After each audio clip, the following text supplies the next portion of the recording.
Selamat siang Ibu, ada yang bisa saya bantu? Selamat siang, saya mau berobat. Oh iya, sebelumnya pernah berobat di sini apa belum ya Bu? Belum pernah, ini pertama kalinya saya berobat di sini. Oh, kalau belum boleh saya pinjam kartu identitasnya, KTP atau apa? Ya, Sebentar. Ini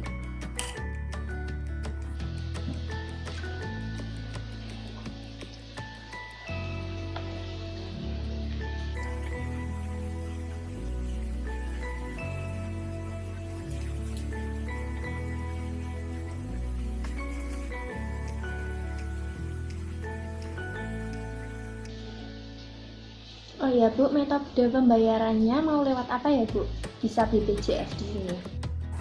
BPJS. Ini BPJS-nya. Oh iya.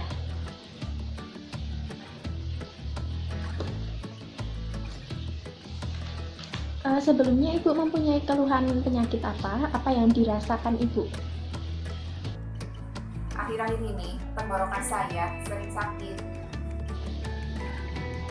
Oh iya, berarti ini kartu identitas Ibu dan kartu identitas berobatnya. Besok kalau mau berobat lagi, kartu identitas berobatnya dibawa ya Bu. Sekarang langsung ke poli saja. Polinya ada di sebelah mana ya? Oh, polinya itu lurus saja, nanti ditunggu dulu sampai dokter memanggil. Terima kasih. Ya, sama-sama. Selamat siang Pak, ada yang bisa saya bantu? Iya Mbak, saya dari unit rawat jalan dan saya mendapatkan surat perintah untuk melakukan rawat inap. Boleh saya minta surat perintah rawat inap dan kartu identitas berobatnya Pak?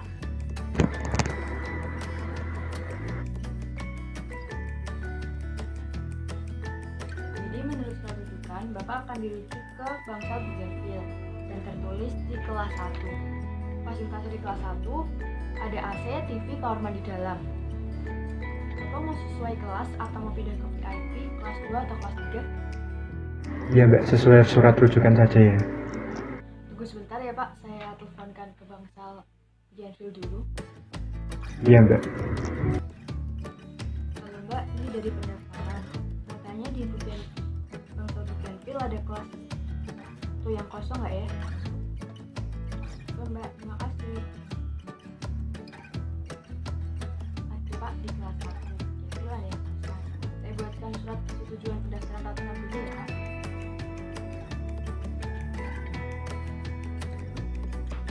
Mohon ditandatangani Pak.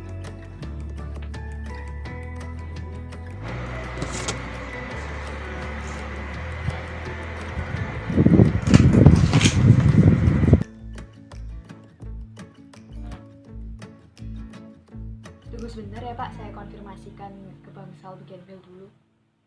Iya Mbak.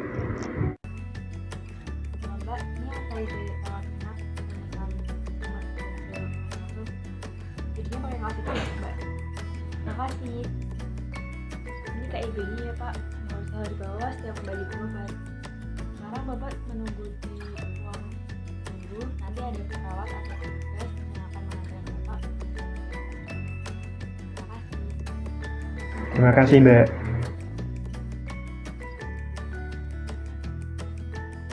Assembling adalah kegiatan merakit berkas rekam medis pasien rawat inap di fasilitas pelayanan kesehatan, serta mengecek kelengkapan pengisian berkas rekam medis. Assembling ini dibagi menjadi 3 tahap. Yang pertama, penyusunan dan perakitan dokumen rekam medis. Yang kedua, pengecekan dokumen rekam medis. Yang ketiga, menghitung IMR dan DMR. Kemudian, kita masuk pada bagian yang pertama, yaitu penyusunan atau perakitan dokumen rekam medis, yang terbagi menjadi 2, yaitu dokumen belum terisi dan dokumen sudah terisi. Dokumen belum terisi diuntukkan untuk pasien yang baru akan melakukan pengobatan, sedangkan dokumen sudah terisi dokumen yang dirakit setelah pasien dipulangkan. Kemudian tahap yang kedua ada pengecekan dokumen rekam medis. Pengecekan dokumen rekam medis ini pembagiannya ada dua, yaitu kuantitatif dan kualitatif. Yang pertama ada kuantitatif, yang mana kita mengecek tentang identifikasi, pelapor, pencatat, dan juga autentifikasi dari data dari pasien itu. Kemudian yang kedua ada kualitatif. Kualitatif di sini seperti kita mengecek konsistensi pencatatan dari awal sampai akhir itu sama atau tidak. Kemudian untuk pengecekan dokumen rekam medis ini kita bisa menggunakan format KLPCM. Format KLPCM di sini adalah ketidaklengkapan pengisian catatan medis, yang mana berfungsi untuk memonitor apakah dokumen rekam medis itu sudah lengkap atau belum. Kemudian tahap yang ketiga ada menghitung IMR atau Incomplete Medical Record dan DMR atau Delinquent Medical Record. Yang mana kalau yang IMR ini adalah kita memberikan waktu kepada petugas yang bersangkutan untuk mengisi kelengkapan data selama 2 kali 24 jam. Ketika dalam waktu 2 kali 24 jam itu petugas belum bisa melengkapi data-data dari pasien, maka diberikan tambahan waktu lagi selama 14 hari. Jika dalam waktu 14 hari itu petugas seperti perawat, dokter, atau petugas kesehatan yang lainnya belum bisa melengkapi dokumen rekam medis, maka data tersebut atau dokumen rekam medis tersebut masuk ke dalam DMR, atau yang itu berarti dokumen rekam medis itu tidak lengkap.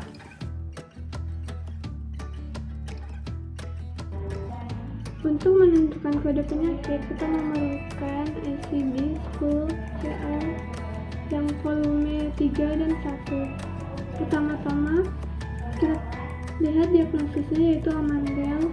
Terus kita tentukan liternya yaitu tonsilitis. Pertama-tama kita lihat pada ICD-10 volume 3.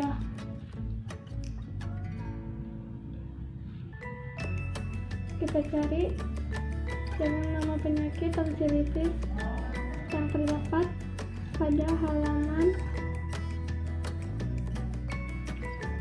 623.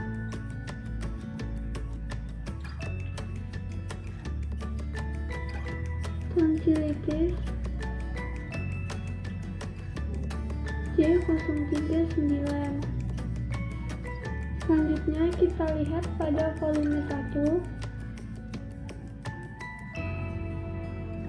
Untuk cross check-nya terdapat di halaman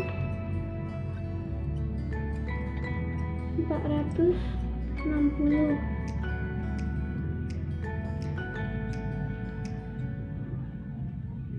Dan J039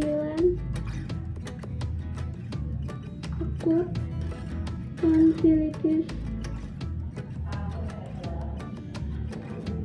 Jadi kode penyakitnya yaitu Y039.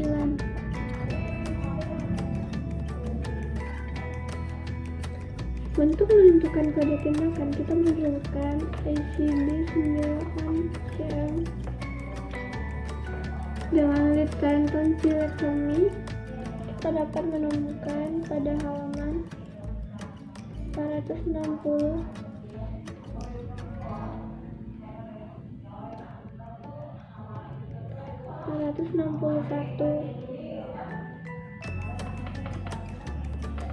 Pada tonsilektomi halaman 461 dengan kode 28.2. Selanjutnya cross check pada halaman 70 yaitu 28.2 yang berisi tonsilektomi without adenoidectomy. Jadi kesimpulannya kode tindakan pada ICD-9-CM literan tonsilektomi yaitu 28.2. Coding. Di sini saya akan melakukan coding untuk penyakit faringitis. Untuk melakukan coding, kita perlu menentukan literum. Literum adalah kata kunci dari suatu penyakit. Nah, di sini kata kuncinya atau literumnya berarti adalah faringitis. Faring yang artinya adalah faring, atau biasanya itu saluran pencernaan yang berada di tenggorokan, dan itis yang berarti peradangan, berarti faringitis adalah peradangan pada tenggorokan. Berikut codingnya. Ini saya akan melakukan coding untuk penyakit faringitis. Nah, di sini kita tentukan litremnya dulu. Litremnya kami yaitu faringitis ya. Lalu kita cari faringitis ini di ICD 10 volume 3. Nah,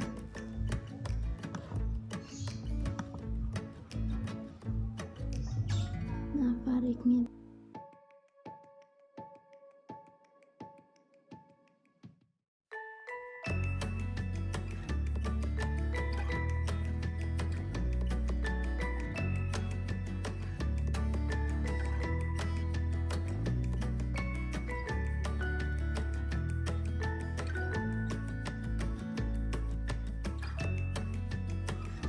Lalu jadi kodenya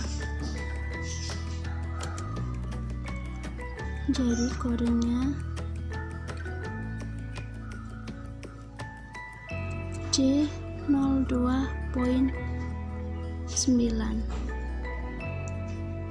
Sekian dan terima kasih.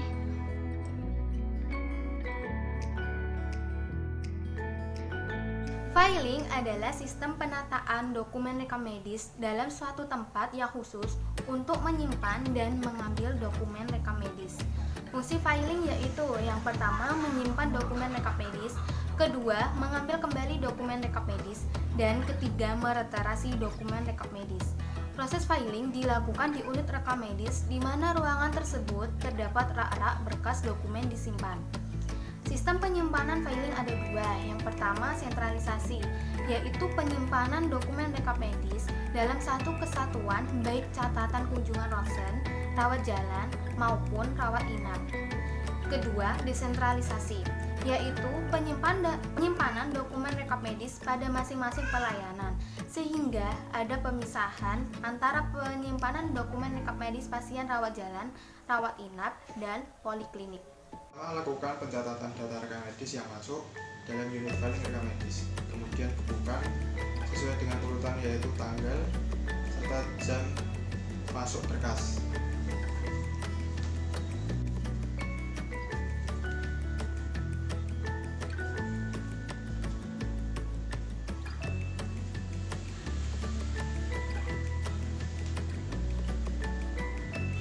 Ketiga, berikan kartu tracer pada masing-masing dokumen sesuai dengan kode penomoran.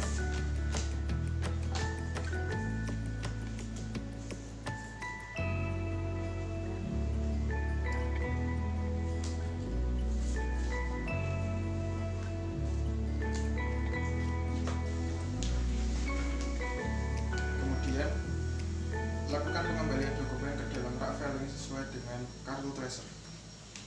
Dan dalam penyimpanan dokumen, rapikan terlebih dahulu tutup kembali rak filing.